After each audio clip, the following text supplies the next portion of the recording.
Hey everybody, it's Anna. Time for a new tarot story this week. We start with the Monday card, and for that we have the Two of Swords. So I think of the number two as being connected to germination. So it's basically the time in a planting where the seed is underground and things are happening, but they're not happening in an active way. So it's a time of rest or contemplative rest where something is stirring and we're waiting for that stirring to grow into action. Swords are connected to the mind. They're about ideas, beliefs, mindsets, strategies, that kind of thing. So when we see this card, it's a woman sitting on a seashore. So again, not taking action yet. So that germination is happening.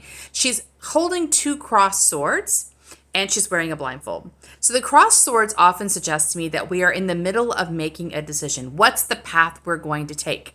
And let's just say there's two paths. That's the two, right? There's two paths, and the mind has to decide, or it's trying to decide which one is going to be the best path. So the way the mind often does this, trying to make choices between two objects, is it tries to do pros and cons. It tries to project what might happen, what is likely to happen, what is likely not to happen, kind of weighing the dangers, that kind of thing. So the mind is projecting itself into the future, anticipating what might happen in each of these paths.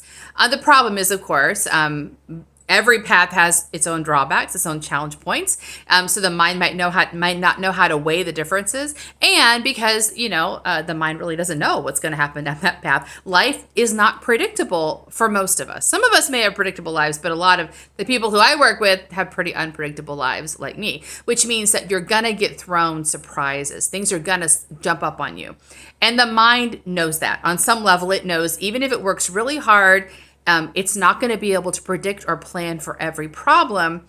And so it can often get locked into this position.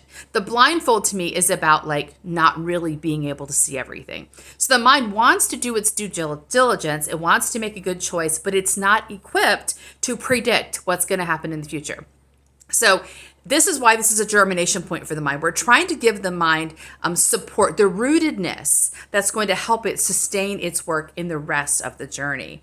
And the rootedness here is provided by the ocean in the background. In the tarot, the ocean is connected to intuition or to soul energy. So the idea here is that this woman is sitting here, she's blindfolded, she's got her swords crossed, but behind her is this vast resource of support and clarity and wisdom. So the challenge here is for the mind to learn how to partner with this other mysterious element. And I think that mysterious element can be brought in by intuition, but basically we're looking at the guidance of the soul, which is the part of us that is divine, that is living within us. So even though the mind cannot arguably project what's going to happen, the soul can still lead in what is going to open the most opportunities or create the most expansion or whatever we're looking to serve our highest good. So that's where the mind gets unlocked from this position. It's a good thing for the mind to practice very early on in the trajectory. 2 is the second step, right? So the mind learns that it's not on its own. It's not the sole leader of the band.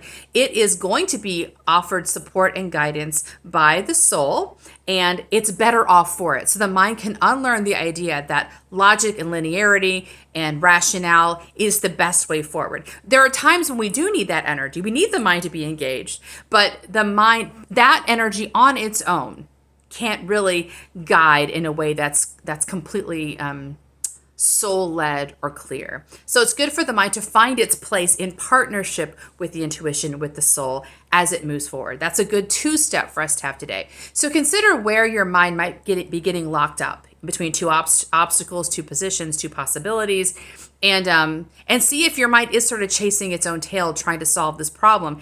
It can't be solved because the problem is the not knowing, right? And we can't know until we live into something. So the mind has to sort of release the expectation it has for itself, that it has to plan everything, know everything in advance, and just be willing to go on the journey. That it's safe to go on the journey because the soul has got its back and has its front as the soul is leading. That's our first card. See you tomorrow for our next one. Bye.